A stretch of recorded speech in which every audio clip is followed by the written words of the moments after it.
Reward பார்வையாளர்களுக்கு வணக்கம். தமிழக பாஜக தலைவர் அண்ணாமலை நாடாளுமன்ற தேர்தல்ல 40 தொகுதிகளுக்கும் சுற்றுப்பயணம் போய் பாஜகவுக்கு மிகப்பெரிய வெற்றியை தேடி தருவேன்னு சொல்லிக்கிட்டு இருந்தாரு. ஆனா பிரதமர் மோடி அவரை கோவை வேட்பாளரா அறிவிச்சு அங்க போய் வேலைகளை பாருங்கன்னு அனுப்பி விட்டுட்டாரு. இதனால மற்ற மாவட்டங்களுக்கு கடமைக்கு பரப்புரை பண்ண போறாரு அண்ணாமலை. அண்ணாமலைய பிரதமர் மோடி முடக்கி வைக்க என்ன காரணம், அதை பத்தி விரிவா இந்த வீடியோல பார்க்கலாம். நாடாளுமன்ற தேர்தல்ல பாஜக ஏற்கனவே மிக கடுமையான ஒரு நெருக்கடியில இருக்குது. மகாராஷ்டிராவில சிவசேனா, தேசியவாத காங்கிரஸ்னு 2 முக்கியமான கட்சிகளை உடைச்சும் கூட இந்தியா கூட்டணி பலமா அமைச்சிருக்கிறாங்க. அதே மாதிரி பீகார்லயும் ராஷ்டிரிய ஜனதா தளமும் காங்கிரஸ் கூட்டணியும் ரொம்ப ஸ்ட்ராங்கா இருக்கிறாங்க.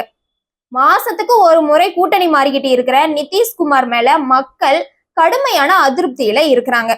அதனால நிதிஷ்குமார் கூட கூட்டணி வச்ச பாஜக மேலையும் பீகார் மக்கள் கிட்ட ஒரு அதிருப்தி உருவாகி இருக்குது.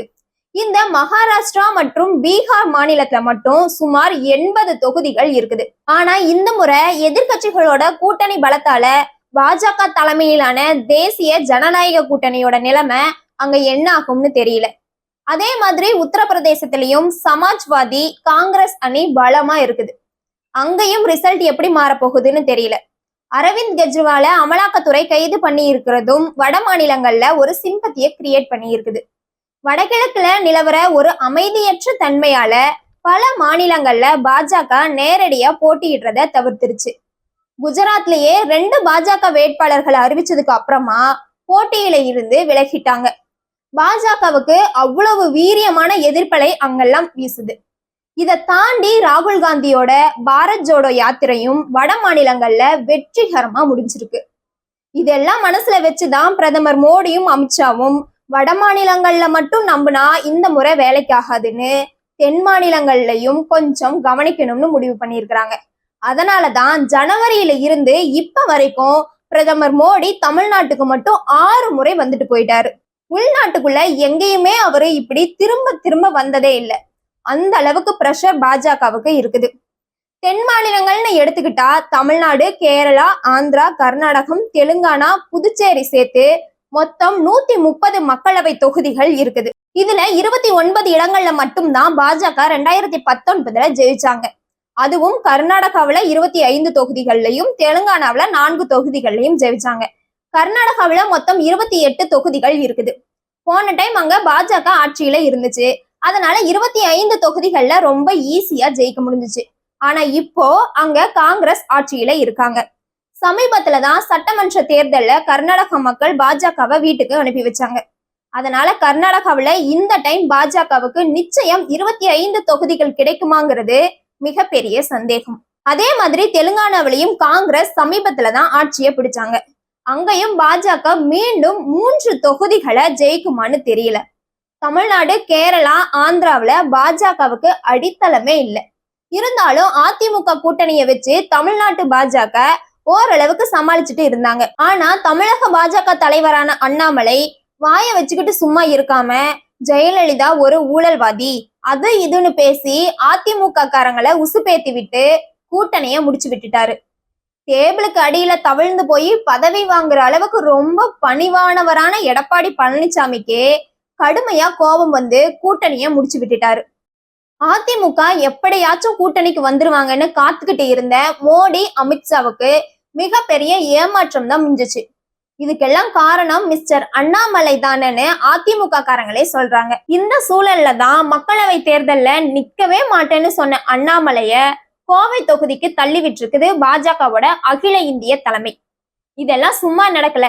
இதுக்கு பின்னாடி மிகப்பெரிய பிளான் இருக்கிறதா சொல்லப்படுது. அது என்னன்னா, அண்ணாமலை போன பாத யாத்திரை பாஜகவுக்கு மிகப்பெரிய எழுச்சியை ஏற்படுத்தி இருக்குதுன்னு வார் ரூம்லாம் வச்சு பெரிய அளவுல தனக்குத்தானே விளம்பரம் பண்ணிக்கிட்டாரு. ஆனா அந்த பாத யாத்திரை பாஜகவுக்கு எந்த விதமான தாக்கத்தையும் ஏற்படுத்தலன்னு உளவுத்துறை மூலமா மேலிடத்துக்கு தகவல் போனதா சொல்லப்படுது. ஏற்கனவே கூட்டணியையும் முடிச்சு விட்டுட்டு கட்சி வேலையையும் பார்க்காம 6 மாசமா அண்ணாமலை ஊர் ஊரா சுத்திக்கிட்டு இருந்ததால கட்சி மேலிடம் இவர் மேல ரொம்ப கடுப்புல இருந்திருக்குது. இந்த பின்னணியில தான் அண்ணாமலை கோவை மக்களவை தொகுதியின் வேட்பாளரா அறிவிக்கப்பட்டாரு. நான் மக்களவை தொகுதியில போட்டியிட மாட்டேன், 40 தொகுதிகளுக்கும் போய் பரப்புரை பண்ணுவேன்னு ஏற்கனவே அண்ணாமலை சொன்னதுதான் இதுக்கு காரணம். அதாவது இப்ப இருக்கிற சூழல்ல அண்ணாமலை 40 தொகுதிகளுக்கும் போய் பிரச்சாரம் பண்ணா அது கட்சிக்கு தான் பேராபத்துன்னு தலைமை பயந்துருச்சான். அதனாலதான் ஏதாவது ஒரு தொகுதியில அவரை நிறுத்துறதுன்னு முடிவெடுத்திருக்கிறாங்க. கட்சி மேலிடம் கணக்கு போட்ட மாதிரியே அண்ணாமலை கோவைக்குள்ளேயே அதிகம் முடங்கிட்டாரு. மற்ற மாவட்டங்கள்ல அவருடைய முதற்கட்ட சுற்றுப்பயண பட்டியலை அமர் பிரசாத் ரெட்டி வெளியிட்டிருக்கிறாரு. முதல் 2 நாள்ல மட்டும் 10 தொகுதியில பரப்புரைய முடிக்கிறாரு. அதாவது ஒரு நாளைக்கு 5 மக்களவை தொகுதி. அடுத்த 2 நாள் கரூர்ல தலைய காட்டிட்டு கோயம்புத்தூர் போயிடுவாரு. அப்புறம் அடுத்த 2 நாள்ல 8 தொகுதிகள் பிரச்சாரம். திரும்பவும் 2 நாள் 7 தொகுதிகள் பிரச்சாரம் பண்ணுவாரு. அப்புறம் 2 நாள் கோயம்புத்தூர். ஒரு தொகுதிக்கு அதிகபட்சமா 10ல இருந்து 15 நிமிஷம் தான் அவருடைய பிரச்சாரம் நடக்க போகுது. பக்காவா ஸ்கெட்ச் போட்டு அண்ணாமலையை முடக்கி இருக்குது பாஜக மேலிடம். அண்ணாமலை தேர்தல்ல கண்டிப்பா நின்னுதான் ஆகணும்னு மேலிடம் அழுத்தம் கொடுத்த உடனே கண்டிப்பா கரூர் வேண்டாம்னு சொல்லிட்டாரா அண்ணாமலை. ஏன்னா அரவக்குறிச்சியில தன்னுடைய சொந்த பூத்திலேயே அண்ணாமலை வாங்கின ஓட்டெல்லாம் வச்சு ஏற்கனவே பங்கமா கலாய்ச்சிட்டாங்க. செந்தில் பாலாஜியை தூக்கி உள்ள வச்சதுக்கு அண்ணாமலை தான் காரணம்னு வேற அமர் பிரசாத் ரெட்டி மாதிரியான ஆட்கள் கிளைம் பண்ணிட்டாங்க. அதனால செந்தில் பாலாஜி மேல இருக்கிற அனுதாபத்தினாலையும் அண்ணாமலை மேல இருக்கிற கோபத்திலையும் கரூர் மக்கள் இந்த முறையும் தரமான சம்பவம் பண்ணிருவாங்கன்னு சுதாரிச்சுட்டாரு அண்ணாமலை. அடுத்து அவர் கேட்ட தொகுதி தான் கோவை.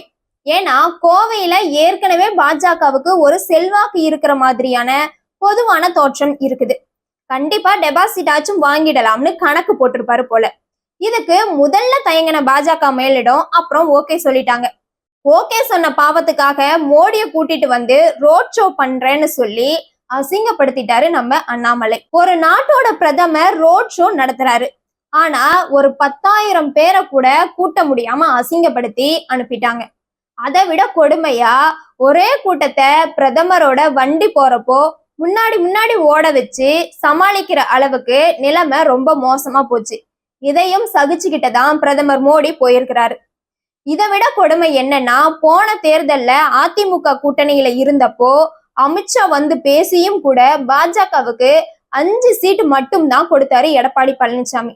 அவ்வளவு கராரா சீட் கொடுத்திருந்தாரு. ஆனா இந்த டைம் பாஜக கூட்டணியில தான் மத்த கட்சிகள் எல்லாமே இருக்கு. சொல்லிக்கிற அளவுக்கு பெரிய கட்சின்னு எதுவுமே இல்லை. பாமக, தமிழ் மாநில காங்கிரஸ், அமமுக, புதிய நீதி கட்சின்னு சின்ன கட்சிகள் தான் இருக்குது. இதுல பாமகவுக்கு போய் 10 தொகுதிகளை தூக்கி கொடுத்திருக்கிறாரு மிஸ்டர் அண்ணாமலை. பாமகவுக்கு ஒரு சில மாவட்டங்கள்ல தான் செல்வாக்கே இருக்கு. அதுவும் கடந்த 10 வருஷமா கரைஞ்சுக்கிட்டே இருக்குது. அப்படிப்பட்ட ஒரு தேய்பிரை கட்சிக்கு போய் 10 சீட்டை தூக்கி கொடுத்திருக்கிறாரு அண்ணாமலைஜி. இவரோட கூட்டணி பேசுற தந்திரத்தை பார்த்து கமலாலயமே வியந்து போயிருக்கான். ஒரு சீட் போதும்னு சொன்ன டிடிவி தினகரனுக்கு 2 சீட்டை தூக்கி கொடுத்திருக்கிறாரு அண்ணாமலை. தமிழ் மாநில காங்கிரஸ் கட்சிக்கெல்லாம் 3 தொகுதி ஒதுக்கி இருக்கிறாரு. இப்படி கூட்டணி பேசுறதுலயும் சொதப்பல் பண்ணி இருக்கிறாரு அண்ணாமலை. அது மட்டுமா, ஒரு தொகுதியை கொடுத்து அங்க போய் வேலை பார்த்து ஜெயிக்கிற வழிய பாருன்னு தலைமை அனுப்பி வச்சா அங்கேயும் போய் லூஸ் டாக் விட்டுட்டு காமெடி பீஸா மாறி இருக்கிறாரு. கோயம்புத்தூரோட வெப்பநிலை திமுகவால தான் 2 செல்சியஸ் அதிகமா இருக்குதான். காலநிலை மாற்றம் பத்தின அடிப்படை அறிவே இல்லாத அண்ணாமலை உண்மையிலேயே படிச்சுதான் ஐபிஎஸ் பாஸ் ஆனாரா இல்லையான்னு எதிர்கட்சிகளுக்கு சந்தேகம் வருமா வராதா? இவ்வளவு லூஸ் டாக் விடுற அண்ணாமலையோட ஆட்டம்லாம் எலெக்ஷனுக்கு அப்புறம் தானா அடங்கிடும்னு கமலாலயத்துல பலமா பேச்சுக்கள்லாம் அடிபடுது. ஏன்னா கோவையில திமுக பலமா இருக்கு. அதிமுகவுக்கு ஏற்கனவே பலமான வாக்கு வங்கி இருக்குது. அதனால கண்டிப்பா போட்டி அவங்க 2 பேருக்கு மத்தியில தான் இருக்க போகுது. ஒருவேளை அண்ணாமலை தோத்துட்டா அதை சாக்கா வச்சே அவருடைய பதவி பறிக்கப்படலாம்னு சொல்லப்படுது. ஏற்கனவே சமத்துவ மக்கள் கட்சி தலைவர் சரத்குமார் குடும்பத்தோட கட்சியை கலைச்சிட்டு பாஜகவுல சேர்ந்துட்டாரு. எல்முருகன் தான் அப்ப கூட இருந்தாரு. சரத்குமார் கட்சியில சேர்ந்த பின்னணியிலையும் அவர் தான் இருக்கிறதா சொல்லப்படுது. அதனால அண்ணாமலைய மாத்திட்டு சரத்குமார தலைவராக்குனா அவருடைய சினிமா பிம்பத்தை வச்சு கட்சியை வளர்த்திடலாம்னு கணக்கு போட்டிருப்பாங்க போல.